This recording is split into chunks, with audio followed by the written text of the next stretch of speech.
أولئك كتب في قلوبهم الإيمان وأيدهم بروح منه ويدخلهم جنات تجري من تحتها الأنهار خالدين فيها رضي الله عنهم ورضوا عنه أولئك حزب الله ألا إن حزب الله هم المفلحون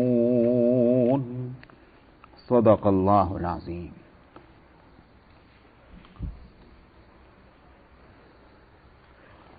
گزشتہ آیتوں میں توجہ جو تھی وہ ان لوگوں کی طرف تھی کہ جو نبی کریم صلی اللہ علیہ وسلم اور مسلمانوں کو مختلف چالوں سے تکلیف پہنچا رہے تھے. آداب مجلس کی رعایت نہ کرنا، ایسے انداز میں سلام کرنا کہ جو اسلامی طریقہ نہیں ہے، اور اس میں بجائے دعائے خیر دینے کے بد دعا والے الفاظ استعمال کرنا. اور میں نے بتایا تھا کہ یہ جو برتاؤ تھا مسلمانوں کے ساتھ، نبی کریم صلی اللہ علیہ وسلم کے ساتھ، وہ منافقین اور یہود دونوں کا تھا. حقیقت منافقین وہ بھی یہودی تھے، مگر یہود میں دو حصے ہو گئے تھے. ایک حصہ وہ تھا کہ جنہوں نے اپنے یہودیت کو چھپایا نہیں تھا، دوسرا حصہ وہ تھا کہ جو منافقین کہلاتے تھے، یعنی اندر سے وہ یہودیوں میں سے تھے اور باہر سے انہوں نے یہ ظاہر کیا ہوا تھا کہ ہم مسلمان ہیں. وہ ہیں منافقین. اور ان کا یہ طریقہ عمل اس لیے تھا کہ بھئی یہ بھی راضی رہیں، یہ بھی راضی رہیں، جدھر دیکھیں گے توا پرات وہیں گزار لیں گے ساری رات. بھئی ادھر کبھی ان سے بھی کیوں لڑائی لڑی اور ان سے بھی کیوں لڑائی لڑی. آئندہ سورت جب آئے گی جو سورت الحشر، تو انشاءاللہ اس وقت میں اگر آج ہوا تو آج، اور اگلے ہفتے ہوا تو اگلے ہفتے، تو میں انشاءاللہ مدینہ منورہ میں جو یہود آ کر آباد ہوئے تھے ان کی مختصر سی تاریخ میں بتلاؤں گا، جس سے یہ سمجھنا آسان ہوگا کہ منافقین نے یہ طریقہ کار کیوں اختیار کیا تھا. تو بہرحال منافقین اور یہود دونوں تکلیف پہنچا رہے تھے اور اذیت پہنچا رہے تھے مسلمانوں کو، نبی کریم صلی اللہ علیہ وسلم کو. قرآن حکیم ہمارے اور آپ کے سامنے ہے، اور شروع سے لے کر آخر تک پڑھیں تو ایک بات یہ سمجھ میں آتی ہے کہ مخالفین تو دونوں ہیں، مشرکین ہوں، یہود ہوں، یا جو بھی ان کا مذہب ہو، اور منافقین بھی مخالف ہیں. لیکن قرآن زیادہ غصہ جو ظاہر کرتا ہے وہ کفار اور مشرکین کے مقابلے میں منافقین پر، اس لیے کہ یہ گھر کے بیدی بن جاتے ہیں اور وہ اندر سے کھوکھلا کرنا چاہتے ہیں مسلمانوں کو، اور بیچارے سیدھے سادے مسلمان جو ہوں وہ دھوکے میں آ جاتے ہیں ان سے. اور ان کا یہ طریقہ عمل جو ہے یہ انسانی اور اخلاقی اور قانونی ہر لحاظ سے یہ مجرمانہ ہے. جس کو جو راستہ اختیار کرنا کھلے طور پر اختیار کرو، یہ کہ آپ کہتے کچھ ہو اور اندر سے کچھ ہو، یہ نہایت ہی گویا یوں کہ یہ مجرمانہ طریقہ ہے. اس لیے قرآن اس پر زیادہ غصہ ظاہر کرتا ہے. یہاں خاص طور پر اب ان کی طرف توجہ ہے. فرمایا الم تر الی الذین تولوا قوما غضب اللہ علیہم، کیا آپ نے نہ دیکھا ان لوگوں کو جنہوں نے دوست بنا رکھا ہے ایسی قوم کو جن پر اللہ کا غضب نازل ہوا. وہ کون سی قوم ہے قرآن کی زبان میں؟ سورہ فاتحہ میں چلے جائیے، غیر المغضوب علیہم ولا الضالین. یہ المغضوب کون ہیں؟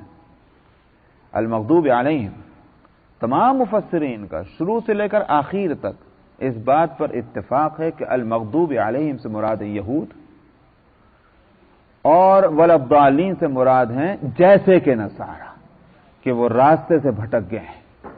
لیکن اللہ کا غضب جو نازل ہوا وہ یہود پر ہوا.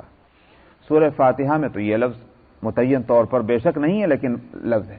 دوسری جگہ اس کا تعین ہے، سورہ بقرہ میں آپ آگے چلیں سورہ فاتحہ کے بعد، تو وہاں انہی یہود کا ذکر کرنے کے بعد قوم موسیٰ علیہ الصلوۃ والسلام کا جہاں ذکر آ رہا ہے، یا بنی اسرائیل اذکروا سے لے کر آخر تک، تو پھر وہاں یہ آتا ہے کہ ضربت علیہم الذلۃ والمسکنۃ وباءوا بغضب من اللہ، ان پر ذلت اور مسکنت کی مار دے دی گئی اور اللہ کا غضب کہ یہ مستحق ہو گئے ہیں، تو وہاں متعین کر دیا کہ یہ یہود ہیں۔ اس لیے یہاں جن لوگوں سے دوستی ان لوگوں نے کی جن کا تذکرہ ہے تو وہ کون ہیں؟ غضب اللہ علیہم، یہود ہیں۔ تو آپ نے نہ دیکھا ان لوگوں کو جنہوں نے دوستی کی ہوئی ہے، دلی دوست بنایا ہوا ہے اس قوم کو جن پر اللہ کا غضب نازل ہوا، اور فرمایا کردار ان کا یہ ہے کہ ما ہم منکم ولا منہم، نہ یہ تم میں سے ہیں نہ ان میں سے ہیں۔ کیوں؟ اس لیے کہ ظاہر تو یہ ہے کہ وہ تم میں سے ہیں، اور باطن یہ ہے کہ وہ ان میں سے ہیں، تو نہ ان میں سے نہ ہوئے نہ تم میں سے ہوئے۔ اگر یہ ہو کہ کلیتاً ظاہر اور باطن ان کا یہ تمہارے ساتھ ہو یا ان کے ساتھ ہو تو کہا جائے گا بھئی یہ تم میں سے ہیں یا ان میں سے ہیں، لیکن ظاہر ادھر باطن ادھر تو نہ تم میں سے ہوئے نہ ان میں سے ہوئے۔ وَيَحْلِفُونَ عَلَى الْكَذِبِ وَهُمْ يَعْلَمُونَ، اور فرمایا جانتے بوجھتے جھوٹ پر یہ قسمیں بھی کھاتے ہیں۔ آ کر کے نبی کریم صلی اللہ علیہ وسلم سے کیا کہا کرتے تھے؟ سورہ المنافقون میں جو کچھ فرمایا ان کی قسم کو نقل کیا، اذا جاءك المنافقون قالوا نشهد انك لرسول اللہ، جب آپ کے پاس یہ منافق آتے ہیں تو یوں کہتے ہیں ہم اللہ کو گواہ بنا کر کہتے ہیں کہ آپ اللہ کے رسول ہیں۔ واللہ یعلم انک لرسولہ، اللہ جانتے ہیں کہ بے شک آپ اللہ کے رسول ہیں۔ واللہ یشہد ان المنافقین لکاذبون، اور اللہ اس بات کی شہادت دیتا ہے کہ منافق جھوٹے ہیں، یعنی یہ کہنے میں جھوٹے نہیں ہیں کہ آپ اللہ کے رسول ہیں، یہ قول تو سچا ہے، مگر اس دعوے میں جھوٹے ہیں کہ وہ اس بات پر ایمان رکھتے ہیں، دعوے ایمان میں جھوٹے ہیں، اس کہنے میں جھوٹے نہیں کہ آپ اللہ کے رسول ہیں، وہ قول تو سچا ہے۔ اسی بات سے فرمایا واللہ یعلم انک لرسول، ورنہ تو پھر اعتراض ہو جاتا کہ جب وہ یوں کہتے ہیں اللہ کے رسول ہیں اور جھوٹے ہیں تو اس کا مطلب یہ قول جھوٹا ہوا، اس لیے فرمایا اللہ جانتے ہیں کہ تم اللہ کے رسول ہو۔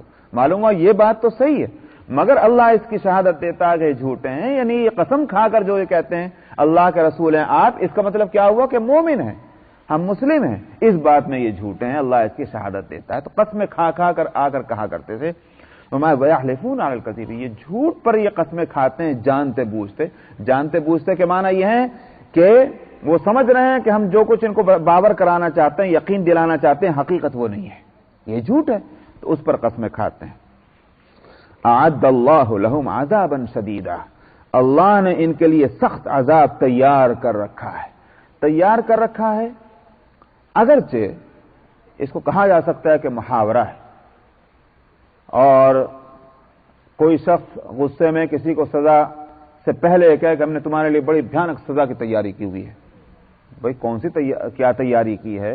لاٹھیاں جمع کر رکھی، ڈنڈے جمع کر رکھے، پتھر جمع کر رکھے۔ مراد یہ ہے کہ ہم اپنی طبیعت سے تیار ہیں اس بات کے لیے کہ اگر تم اس غلطیوں کو نہیں چھوڑو گے تو ہم تم کو سزا دیں گے۔ محاورہ ہے، یہ بھی ہو سکتا ہے معنی، لیکن مفسرین اس طرف گئے ہیں کہ قرآن حکیم میں جنتوں کے لیے بھی اعد اللہ لہم جنات، اور اسی طرح سے عذاب کے لیے کہ اعد اللہ لہم عذابا شدیدا، اس سے یہ بات واضح ہوتی ہے، اور مفسرین کا ایک بڑا حصہ اس طرف کیا ہے کہ جہنم بھی موجود ہے اپنے عذاب اور تکلیفوں کے ساتھ، اور جنت بھی ابھی موجود ہے اپنی نعمتوں کے ساتھ۔ اسی واسطے رمضان کے جو فضائل میں آتا ہے کہ فتحت ابواب الجنہ، تو رمضان میں جنت کے دروازے کھول دیے جاتے ہیں۔ معلوم ہے جنت موجود ہے تبھی تو اس کے دروازے کھولے جائیں گے، نہیں موجود ہوگے تو کیسے یہ لفظ کہا جائے؟ تو جنت بھی موجود ہے، جہنم بھی موجود ہے، اور جنت کی نعمتیں بھی موجود ہیں محوروں کے اور جو بھی اس کی آبادی ہے، اور جہنم بھی موجود ہے بمع اس کے منتظمین کے اور تکلیفوں کے۔ تو اعد اللہ، ہم نے ان کے لیے عذاب سخت تیار کر رکھا ہے۔ اللہ نے یہ تیاری پہلے سے کیوں کر رکھی؟ اس لیے نہیں کہ دیر لگتی اس کے بنانے میں، بلکہ اس لیے کہ تاکہ اہتمام معلوم ہو۔ جس چیز کو پہلے سے تیار کر کے رکھتے ہیں اس کا مطلب کیا ہوا؟ ہمارے نزدیک اس کی اہمیت ہے، امپورٹنس ہے۔ تو جنتوں کی اہمیت اور جہنم کی اہمیت کا تقاضا یہ ہے کہ پہلے سے تیار کر کے رکھ دیا جائے کہ دیکھو جو مجرم ہیں ان کو اس میں جانا ہے، اور جو جن پر نعمتیں ہوں گی ان کو اس پر جانا ہے۔ تو اہتمام شان کے لیے. انہم ساء ما کانوا یعملون، فرمایا بری ہیں ان کی حرکتیں جو یہ کرتے ہیں یہ منافقین. اتخذوا ایمانہم جنتا فصدوا عن سبیل اللہ فلہم عذاب مہین، فرمایا انہوں نے اپنی قسموں کو ڈھال بنایا ہوا ہے. وہ جو قسمیں کھاتے تھے کیوں کھاتے تھے؟ اس لیے کھاتے تھے کہ مسلمانوں سے بگاڑ نہ ہو. مسلمان جو مدینہ منورہ میں تھے، پورے جزیرت العرب میں اس نقشے کے اندر چاہے وہ کمیونٹی کتنی بھی کمزور ہو، لیکن مدینہ منورہ کی آبادی میں اقتدار جو تھا اور انتظام ایڈمنسٹریشن وہ نبی کریم صلی اللہ علیہ وسلم کے ہاتھ میں تھا. آپ نبی اللہ رسول اللہ بھی ہیں اور امیر مدینہ بھی ہیں. اس واسطے جن کے ہاتھ میں عمارت ہے، حکومت ہے، سلطنت ہے، سیاست ہے، اقتدار ہے، ان سے بگاڑ کر تو نقصان ہی ہوگا. اس لیے منافقین نے یہ طریقہ اختیار کیا ہوا تھا اور اس کے لیے قسمیں کھاتے. تو کہتے ہیں ڈھال بنا رکھا ہے انہوں نے قسموں کو. جب کسی کے سامنے کوئی آدمی قسم کھا کر کہے گا تو یقین کرے گا وہ. تو اسی لیے مسلمان سادہ لوگ وہ یقین کر لیا کرتے تھے بھائی جب قسم کھا کر کہہ رہے ہیں تو ٹھیک ہے ان کی بات کو مان لینا چاہیے. تو فرمایا اتخذوا ایمانہم جنتا، انہوں نے اپنی قسموں کو ڈھال بنایا ہوا. ڈھال سمجھتے ہیں جسے ہتھیاروں کو اور حملوں کی مار کو اس سے روکا جا سکے، وہ ڈھال. فصدوا عن سبیل اللہ، جس کو انگلش میں شیلڈ کہتے ہیں. فصدوا عن سبیل اللہ، سو انہوں نے اللہ کے راستے سے روکا. کیا ہوتا تھا کہ جو بیچارے نئے نئے مسلمان ہوتے تھے یا اسلام کے تعلق سے ان میں کوئی دلچسپی انٹرسٹ پیدا ہوتا تھا کہ بھئی دیکھیں یہ ایک نیا دین ہے، کیا اس کی تفصیلات ہیں، کیا اس میں اچھائیاں ہیں، اچھا دین ہے تو قبول کیا جائے. اسلام اب اس وقت غیر معروف نہ رہا تھا، کم سے کم مدینہ منورہ کے قرب و جوار میں قومیں اس سے متعارف ہو رہی تھی، اس کو سمجھ رہی تھی. تو یہ منافقین کیا کرتے تھے، جہاں دیکھا کہ ہاں یہاں کچھ پانی معلوم ہوتا ہے کہ مر رہا ہے، کچھ اس میں گڑھا موجود ہے، تو وہیں جا کر کے اپنی وہ کارگزاری شروع کر دیتے تھے اور اسلام کے لیے کی طرف سے غلط قسم کی باتیں کہہ کر کے ان کو بدگمان کرنا، یہ تھی وہ صورت تاکہ مسلمان نہ ہو جائیں کسی طرح سے. وہ ہے فصدوا عن سبیل اللہ، اللہ کے راستے سے روکتے تھے. وہ کیا ہوتا تھا اس کا نتیجہ؟ جب یوں کہتے تھے قسم کھا کر کہتے ہیں ہم تو مسلمان ہیں، ہم جانتے ہیں یہ کیا کیا باتیں، وہ کہا کرتے تھے بھائی جب گھر کے بھیتی ایسی بات کہہ رہے ہیں ہوگا کچھ نہ کچھ اس کے اندر، تو رک جاتے تھے، احتیاط کرنے لگ جاتے تھے. یہ ہے وہ اللہ کے راستے سے روکنا. فلہم عذاب مہین، فرمایا ان کے لیے ذلیل کرنے والا عذاب ہوگا. لن تغنی عنہم اموالہم ولا اولادہم من اللہ شیئا، اللہ سے ان کی مال اور ان کی اولاد ذرا بھی بچانے والے نہ ہوں گے.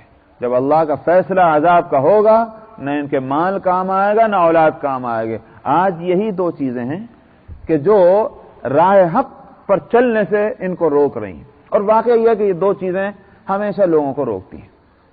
تھوڑی دیر کے لیے رکھ دیجئے منافقین کو ایک طرف اور دوسروں کو. خود ہم مسلمان جو نسلی مسلمان ہیں، ہماری راہ میں دین کی طرف جانے کے لیے کیا رکاوٹیں ہیں؟ کہیں تو اولاد کا مسئلہ سامنے ہے، کہیں مال اور جائیداد اور پراپرٹی اور بزنس بیوپار اور جاب کا مسئلہ ہمارے سامنے ہے. ورنہ دین اسلام، اس کی حقانیت، اس کی صداقت کو ہم تسلیم کرتے ہیں. اگر وہ تسلیم نہ ہو تو پھر ہمارے مومن اور مسلم بننے کے کوئی معنی ہی نہیں. مومن اور مسلم ہیں، دعوی ایمان اور اسلام ہے، اسلام کی صداقت اور سچائیت کا اعلان ہے، مگر اس کے باوجود ہم کتنے مسلمان ہیں اور ہمارا کتنا اس پر عمل ہے اسلام کے احکام پر، اس کو ہم اور آپ خوب جانتے ہیں. اگر نہیں ہے، نقصان ہے اس کے اندر. کیا ہے وہ رکاوٹ؟ تو اولاد اور مال. اسی لیے قرآن حکیم میں فرمایا انما اموالکم واولادکم فتنہ، کہ مال اور اولاد جو ہیں یہ تمہارے لیے بڑی آزمائش کا سامان ہے. اللہ سبحانہ و تعالی نے اس کو آزمائش قرار دیا. آزمائش، ٹیسٹ، امتحان یہی ہوتا ہے. اب آپ اگر کسی امتحان کی تیاری کریں، ظاہر بات ہے اس کی اسٹڈی کرنے کے لیے، اس کے بعد سے تیاری کے لیے راتوں کو جاگنا بھی پڑے گا، کھانے کو بھی وقت سے بے وقت کرنا پڑے گا، آرام کو بھی قربان کرنا پڑے گا. کتنی خواہشات کو ملیا میٹ کر کے جب انسان اس امتحان میں سکسیسفل ہونے کے لیے، کامیاب ہونے کے لیے تیار ہو پاتا ہے.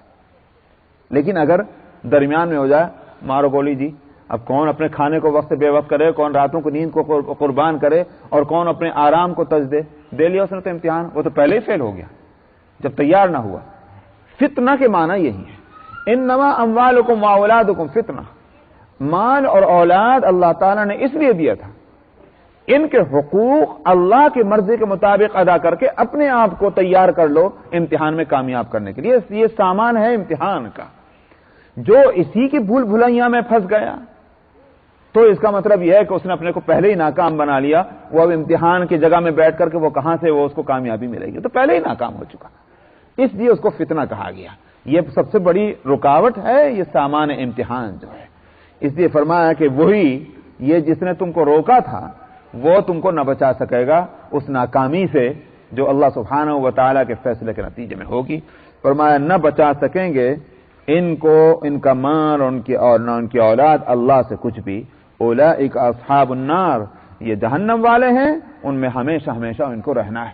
بعض لوگ سوال کیا کرتے ہیں اور میں اس کا جواب کئی مرتبہ دے بھی چکا ہوں کہ اور بلکہ قادیانی جو ہیں وہ یہ کہتے بھی ہیں، مرزا بشیر الدین جو خلیفہ ہیں، خلیفہ دوم غلام احمد قادیانی کے، ان کی کتاب یہ واشنگٹن سے بھی چھپی ہوئی ہے اردو کے اندر، اس میں لکھا ہوا ہے کہ کوئی بھی جہنم میں ہمیشہ ہمیشہ نہ رہے گا، نہ کفار اور مشرکین۔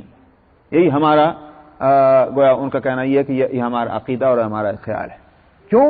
اس لیے کہ اللہ رحیم اور کریم ہے، مجرموں کو سزا مل جائے گی کفر کی اور شرک کی، لیکن فار ایور ہمیشہ کے لیے یہ اللہ کے جو ہے شان رحم و کرم کے خلاف ہے، ان کو سزا دے کر کے آخر کو ان کو جنت میں لے جایا جائے گا، یہ اس میں لکھا ہوا ہے۔ علاوہ اس کے کہ اس کو عقلی اعتبار سے تسلیم نہیں کیا جا سکتا، بھئی قرآن کو کہاں لے جا کر رکھ دیں گے؟ سب سے بڑی بات جو ہے وہاں کی خبر کون دے سکتا ہے؟ قرآن ہی تو دے سکتا ہے اس دنیا کی خبر، قیامت میں کیا کچھ ہونا کون بتا سکتا ہے؟ قرآن ہی تو بتائے گا۔ قرآن میں جگہ جگہ قرآن حکیم میں خالدین فیہا خالدین فیہا خالدین فیہا، آخر یہ الفاظ جو ہیں یہ کہ ہمیشہ ہمیشہ اس میں رہیں گے، اور پھر کہیں کہیں تو ابدا بھی ہے، خالدین فیہا ابدا، کوئی تاکید کے واسطے، تب وہ اس کے معنی کہاں سے بدل دیں گے؟ دوسری بات یہ ہے کہ ہمیشہ ہمیشہ جو سزا ملے گی وہ اس واسطے کہ دو صورتیں، ایک صورت تو یہ کفر کیا تھا یا کافر تھا مگر ایمان پر خاتمہ ہو گیا، دوسری صورت کافر تھا اور کفر پر ہی خاتمہ ہوا، دو صورتیں۔ پہلی صورت کافر تھا مگر ایمان پر خاتمہ ہوا، وہ تو جنت کا مستحق ہوا۔ کیوں؟ الاسلام یہدم ما کان قبلہ، اسلام ان ساری چیزوں کو گرا دیتا ہے جو اس سے پہلے تھی، کفر کا نام و نشان ختم، اسلام نے آ کر وہ جگہ لے لی۔ العبرۃ بالخواتیم، اعتبار جو ہے وہ خاتمے کا ہے، خاتمہ کس چیز پر ہوا؟ کفر پر جس کا خاتمہ ہو رہا ہے اور اس زندگی میں کافر رہا، اس کے بارے میں یہ ایزیوم کیا گیا اور اس کو تسلیم کیا گیا کہ جب اس نے اپنا خاتمہ ہی کفر پر کیا ہے تو اگر اس کی عمر اور بڑھا دی جاتی تب بھی کفر کرتا۔ مثال کے طور پر کسی کی عمر 100 سال 50 سال ہے یا 75 سال ہے اور وہ 75 سال کافر رہ کے مر گیا، یقینی طور پر یہ سمجھا جائے گا کہ 100 سال کی عمر ہوتی تب بھی کافر ہوتا، 1000 سال کی عمر ہوتی تب بھی کافر ہوتا، اگر جب تک دنیا ہے جب تک اس کو رکھا جاتا کافر رہتا۔ تو معلوم ہوا کہ وہ اپنے فیصلے کے اعتبار سے ہمیشہ کے لیے کافر ہے، اللہ کا فیصلہ بھی اس کے لیے ہمیشہ کے عذاب کا ہے۔ تو یہ ظلم نہیں ہے، یہ عدل ہے۔ عدل سے بڑھ کر میں کہتا ہوں کہ اللہ کا فضل ہے، کافروں کو جہنم کی سزا ملنا یہ اللہ کا فضل ہوگا۔ کیوں؟ اس لیے کہ اگر کافروں کو سزا نہ ملے اور آخر کار ان کو بھی تھوڑی بہت تکلیفیں دے کر سزا دے کر چلو بھائی تم بھی جنت میں چلے جاؤ، کیا فرق رہ گیا مومن میں کافر میں؟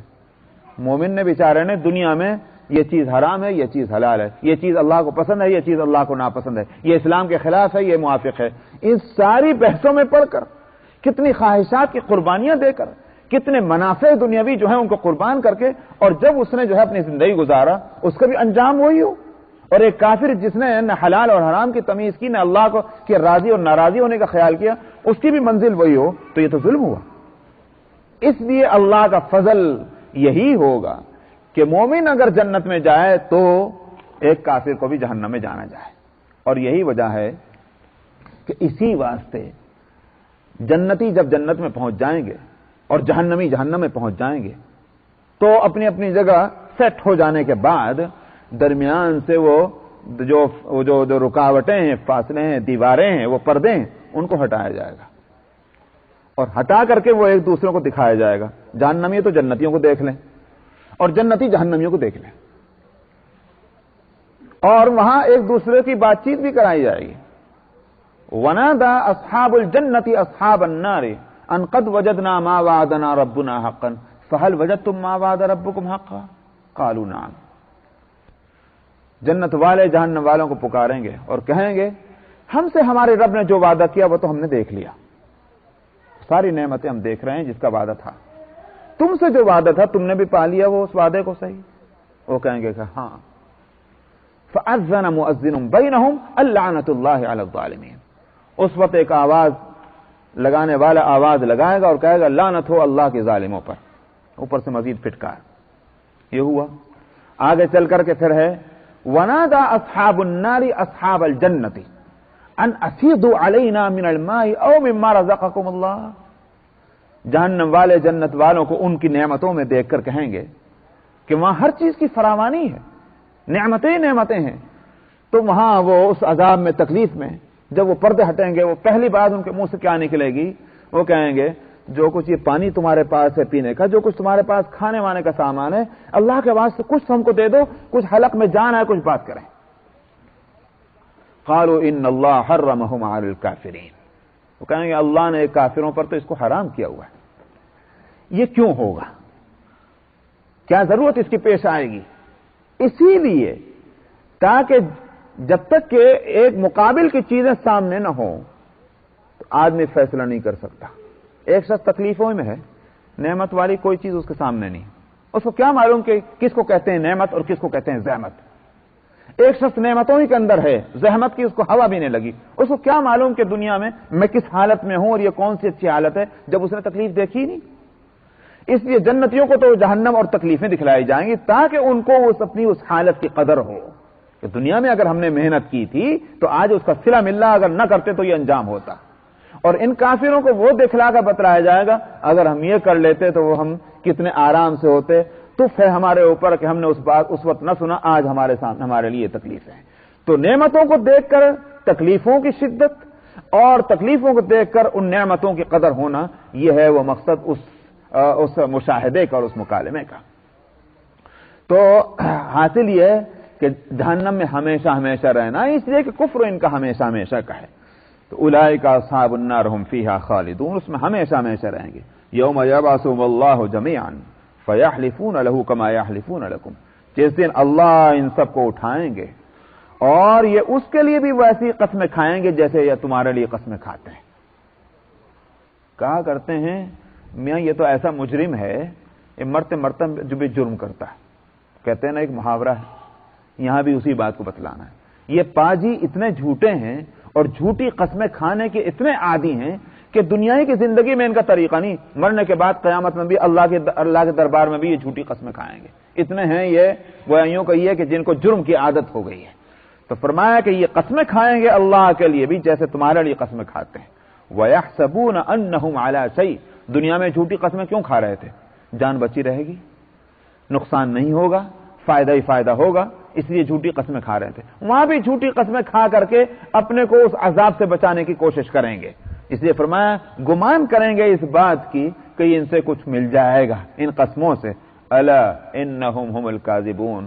یاد رکھو یہی بڑے جھوٹے ہیں، لہذا ان جھوٹوں کو اللہ جانتے ہیں تو اللہ ان کی قسموں پر کہاں اعتبار کرنے والے. استحوذ علیہم الشیطان فانساہم ذکر اللہ. شیطان نے ان پر قابو پا لیا ہے، اس لیے ان کو اللہ کی یاد سے اس نے غافل کر دیا ہے، بھلا دیا ہے. ورنہ اصل بات یہ غافل کرنا، ایک بات خوب اس کو بھی سن لیجئے کہ بھلانا کس چیز کا ہوتا ہے؟ جو چیز پہلے سے علم میں تھی، جو چیز پہلے سے یاد تھی، اس کے لیے کہا جاتا ہے کہ بھلا دیا گیا. اور جو چیز پہلے سے علم میں نہیں، نہ کبھی یاد تھی، اس کے لیے یہ لفظ نہیں بولا جائے گا بھلا دیا گیا. اس کے لیے کہا جائے گا ان کو علم ہی نہیں ہے. یہاں فانساہم جو کہا بھلا دیا، اس کا مطلب یہ ہے کہ پہلے سے ان کو ایک بات معلوم تھی۔ اس میں دو باتیں ہیں، ایک تو یہ کہ دنیا میں کوئی بھی شخص ہو، کوئی بھی اس کا مذہب ہو، اس میں اللہ نے فطری طور پر اپنی معرفت اور اپنا علم رکھا ہے اپنی ذات کا۔ اس کو قرآن حکیم میں بھی بتلایا گیا اور حدیث میں بھی بتلایا گیا۔ قرآن حکیم میں تو یہ ہے کہ وَإِذْ أَخَذَ رَبُّكَ مِن بَنِي آدَمَ مِن ظُهُورِهِمْ ذُرِّيَّتَهُمْ وَأَشْهَدَهُمْ عَلَىٰ أَنفُسِهِمْ أَلَسْتُ بِرَبِّكُمْ قَالُوا بَلَىٰ۔ آدم علیہ السلام کو بنا کر تیار کر کے ان کی کمر سے ان کی نسل کو نکالا گیا تھا، اور نکال کر ان سب سے پوچھا تھا کیا میں تمہارا رب نہیں ہوں؟ ان سب نے کہا تھا کہ بلا، کیوں نہیں؟ شہدنا ان تقولوا یوم القیامت انا کنا عن ھذا غافلین، ہم گواہ ہیں قیامت میں تم یوں نہ کہہ دینا کہ ہمیں پتہ نہیں تھا، پہلے ہی اس کا اقرار کرا لیا گیا، قرآن نے کہہ دیا۔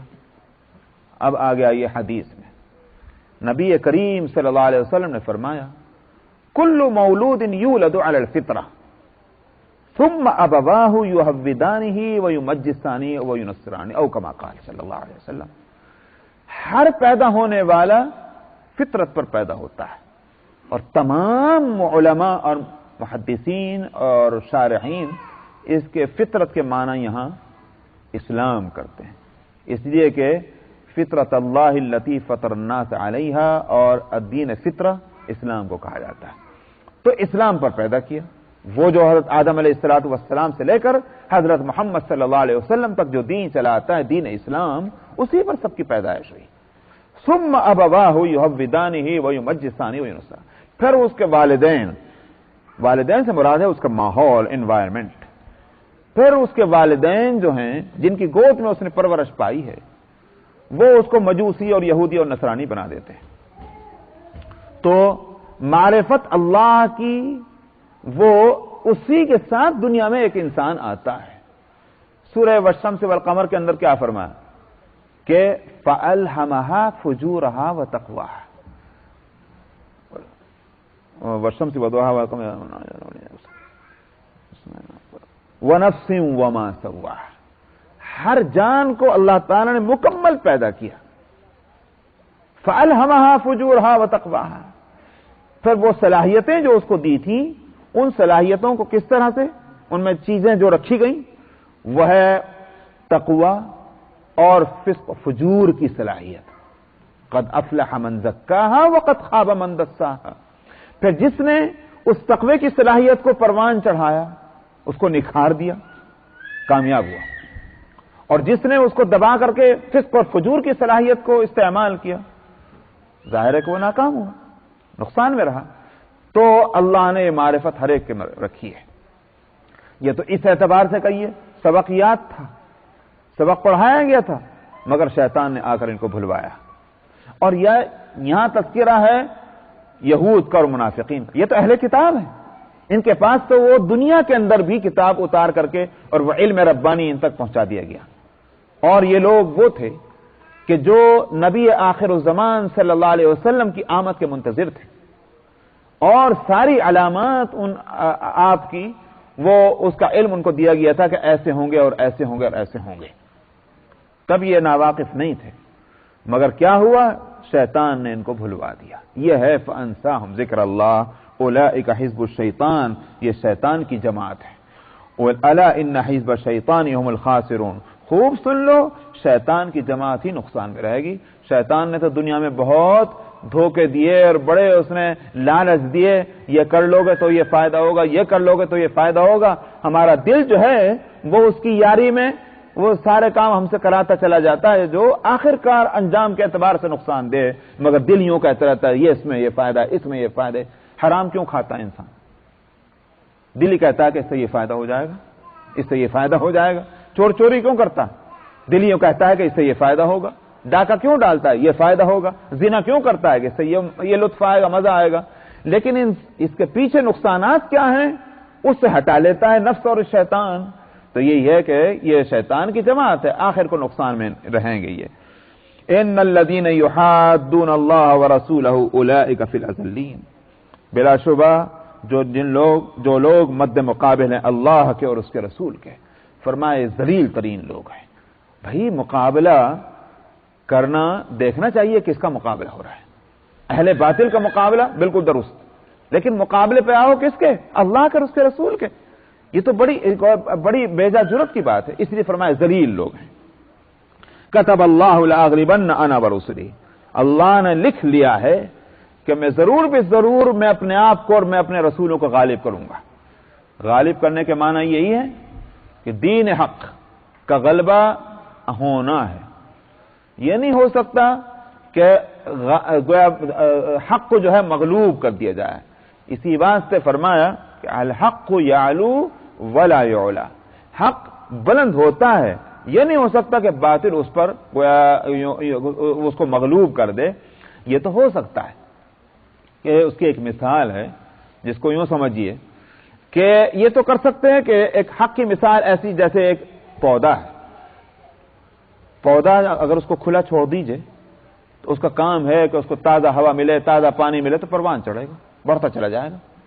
یہ تو کر سکتے ہیں کہ آپ اس پر پیالہ ڈھک دیں، اب اس کی ترقی جو ہے وہ رک رہی ہے، یہ ہو سکتا ہے۔ یہ اور دوسری مثال لے لیجئے، مثلا ایک شمع ہے، شمع کا کام جلنے کا ہے، جب تک جلے گی اس کی روشنی پھیلے گی۔ یہ ہو سکتا ہے کہ آپ اس کی روشنی کو روک دیں، کوئی چیز ایسی رکاوٹیں کھڑی کر دیں کہ روشنی اپنی اس پورے فاصلے تک نہیں جا پا رہی، لیکن حق جو ہے وہ ہے اسی واسطے کہ وہ سر بلند ہو اور اس کے راستے میں رکاوٹیں نہ ہوں تو وہ چلے اپنی طاقت کے ساتھ۔ اللہ سبحانہ و تعالی فرماتے ہیں میں نے لکھ رکھا ہے کہ میں اپنے آپ کو اور اپنے رسولوں کو غالب کروں گا۔ ان اللہ قوی و عزیز، بلا شبہ اللہ قوت والے ہیں اور غلبے والے ہیں، اس لیے ان کو ان کے فیصلے میں کوئی روک نہیں سکتا۔ لا تجد قوما یؤمنون باللہ والیوم الآخر یوادون من حاد اللہ۔ اس کو یہیں روک دیجئے، اس لیے کہ اگرچہ آیت ایک ہے مگر خالی ترجمہ کر دوں تو ذرا بات ایسی ہوگی، 2 منٹ ہیں، اس لیے انشاءاللہ یہاں آئندہ ہفتے رکھوں گا۔ نمازیں پڑھ رہے ہیں، روزے رکھ رہے ہیں، مگر ایسا کہ جہاں ذرا سا بھی کوئی موقع ہے بسم اللہ الرحمن الرحیم لا تجد قوما يؤمنون بالله واليوم الآخر يوادون من حاد الله ورسوله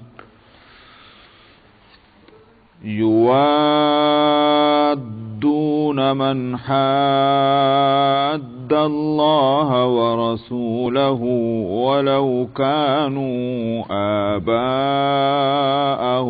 أو أبناءهم أو إخوانهم أو عشيرتهم أولئك كتب في قلوبهم الإيمان وأيدهم بروح منه ويدخلهم جنات تجري من تحتها الأنهار خالدين فيها رضي الله عنهم ورضوا عنه أولئك حزب الله ألا إن حزب الله هم المفلحون صدق الله العظيم۔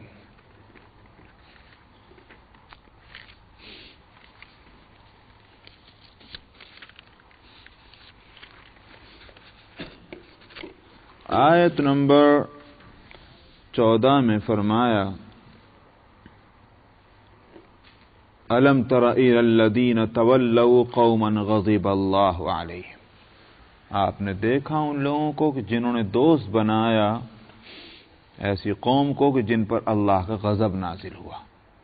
یہ بات آئی تھی آیت نمبر 14 میں، اور یہ یوں کہیے کہ لعن طعن تھا منافقین پر، کہ منافقین کی دوستیاں کن سے ہیں؟ یہود سے، کہ جن پر اللہ کا غضب نازل ہوا ہے۔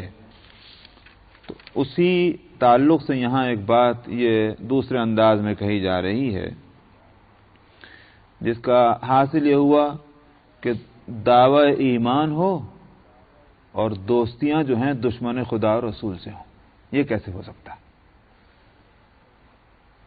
تو پہلے ترجمہ پڑھ لیں۔ فرمایا آپ نہ پائیں گے کسی قوم کو کہ جو ایمان رکھتے ہوں اللہ پر اور یوم آخرت پر، کہ وہ دل سے پسند کرتے ہوں ان کو کہ جو اللہ اور اس کے رسول کے مد مقابل ہیں۔ وَلَوْ كَانُوا آبَاءَهُمْ، اگرچہ وہ ان کے آباء و اجداد ہی کیوں نہ ہوں، اور ابناءہم، چاہے ان کی اولاد ہی کیوں نہ ہوں، او اخوانہم، اور چاہے ان کے بھائی برادرس جس میں بہنیں بھی شامل ہیں وہی کیوں نہ ہوں، او عشیرتہم، یا اور خاندان اور کنبے کے لوگ کیوں نہ ہوں۔ مطلب یہ ہے کہ یہ رشتے وہ ہیں کہ جن سے دلی لگاؤ ہوتا ہے، خونی رشتہ ہے۔ اور آپ ترتیب دیکھ لیجئے کہ اصل باپ دادا انہی سے پیدا ہوئے، تو پہلا تعلق تو ان سے ہوگا پیدا ہونے کے بعد انسان کو، پھر اس کے بعد اپنے بچے ہو جاتے ہیں، تو پھر اب وہ محبت جو ہے وہ تقسیم ہوتی ہے اور ادھر زیادہ بڑھ جاتی ہے، تو اس لیے نمبر 2 پر ابناء آئے ہیں۔ پھر اگرچہ بھائی اور بہنیں اولاد سے پہلے ہوتے ہیں، مگر یہ کہ ان سے محبت نہ تو ماں باپ جیسی ہوتی نہ اولاد جیسی ہوتی، اس لیے اس کو تیسرے نمبر پر لائے۔ چوتھے نمبر پر اور خاندان اور فیملی کے لوگ ہوتے ہیں، رشتہ دار، او عشیرتہم، کون ترتیب لیا ہے کہ محبت کی ترتیب بے شک یہ ہے۔ لیکن یہ ساری محبتوں، سارے رشتوں کے باوجود کہ جو سبب بنتے ہیں محبت کا، اس کے باوجود ایمان جو ہے اس کا الگ ایک تقاضا ہے، اور ایمان کا تقاضا یہ ہے کہ اس سے محبت ہو جس سے ایمانی رشتہ ہو۔ اللہ سے محبت ہوگی تو جو اللہ سے محبت کرتے ہیں ان سے محبت ہوگی۔ قاعدہ یہ ہے کہ دوست کا دوست دوست ہوتا ہے، یہ نہیں ہو سکتا کہ دوست کا دشمن دوست بن جائے، یہ تو کبھی نہیں ہوگا۔ تو جب اللہ سے دوستی ہے تو جن چیزوں کو اللہ دوست رکھتے ہیں یا پسند کرتے ہیں، اور جو اللہ کو پسند کرتے ہیں اور اس کو دوست رکھتے ہیں، ان سب سے محبت ہوگی۔ اسی واسطے نبی کریم صلی اللہ علیہ وسلم کی بھی ایک دعا ہے کہ اللہم انی اسألک حبک وحب من یحبک وحب عمل یقربنی الی حبک، او کما قال، اے اللہ میں آپ سے آپ کی محبت چاہتا ہوں اور ان کی محبت چاہتا ہوں کہ جو آپ سے محبت کرتے ہیں، اور ان اعمال کی محبت چاہتا ہوں کہ جو اعمال مجھے آپ سے قریب کرتے ہوں۔ آپ دیکھیں تو یہ پوری چکی جو گھوم رہی محبت کی، اس کے بیچ میں کیل ایک ہی ہے، اور وہ اللہ سبحانہ و تعالی کی ذات۔ ہر چیز سے محبت اگر اس وجہ سے ہے کہ اللہ کی پسندیدہ ہے، تو وہ گھوم پھر کر محبت تو اللہ ہی سے ہوئی نا۔ رسول سے محبت کیوں ہے؟ اللہ کے رسول ہے۔ قرآن سے محبت کیوں ہے؟ اللہ کا کلام ہے۔ کعبۃ اللہ سے محبت کیوں ہے؟ بیت اللہ ہے۔ ساری محبتوں کا سبب کیا ہوئے؟ اللہ کی ذات ہے۔ نام ہے مختلف لیکن حقیقت ایک ہے، جس کو کسی نے کہا تھا کہ وہ اشاراتنا شتیٰ وحسنک واحد وکل الی ذلک الجمال یشیر۔ آپ اگر یوں تعریف کر رہے ہیں کہ صاحب ہاتھ بہت خوبصورت ہے، صاحب انگلیاں بہت نازک ہیں، صاحب اس کے رخسار بہت دلکش ہیں، صاحب آنکھیں بڑی روشن ہیں، آپ مختلف چیزوں کی تعریف تو کر رہے ہیں، لیکن حقیقتاً تعریف کس کی ہو رہی؟ ایک فرد کی۔ یہ الفاظ کا فرق ہے، تعبیرات کا فرق ہے، لیکن یہ مختلف حسن کی تعریف نے، حسن ایک ہے جس کی تعریف کی جا رہی ہے۔ اسی کو شاعر، اس کو جو میں نے شعر پڑھا عربی کا، اس کا مطلب یہی ہے کہ ہماری عبارتیں، ہمارے ورڈز، ہمارے سینٹنس یہ مختلف ہیں. کہیں تو ہم آنکھ کی تعریف کر رہے ہیں تو کہیں ہونٹوں کی، کہیں رخسار کی، کہیں ہاتھ کی، کہیں قد کی، کہیں رنگ کی. لیکن ان سارے ہمارے سینٹنس سب کے سب جو ہیں وہ ریفر کر رہے ہیں ایک ہی شخصیت کی طرف، اسی طرف جا رہے ہیں. تو یہاں بھی یہی صورت ہے. اصل محبت اللہ سبحانہ و تعالی کی ذات سے ہے. اسی لیے قرآن حکیم میں دوسری جگہ ہے کہ وَمِنَ النَّاسِ مَن يَتَّخِذُ مِن دُونِ اللَّهِ أَندَادًا يُحِبُّونَهُمْ كَحُبِّ اللَّهِ وَالَّذِينَ آمَنُوا أَشَدُّ حُبًّا لِلَّهِ. کہ جن لوگوں نے اللہ کے علاوہ اوروں کو معبود بنا رکھا ہے، یہ خالی ایسے ہی نہیں کہ معبود ٹائٹل دے رکھا ہے. کسی تعویل کو اس سلسلے میں ہم نہیں سنیں گے.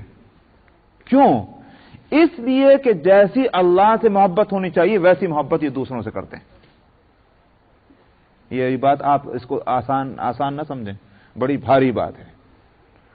مجھے بھی اپنے کو ٹٹولنا چاہیے اور آپ بھی، ہر ایک فرد اپنے کو ٹٹولے. جیسی اللہ سے محبت ہونی چاہیے یہ ویسی دوسروں سے محبت کرتے ہیں. کن کا تذکرہ ہے؟ ان لوگوں کا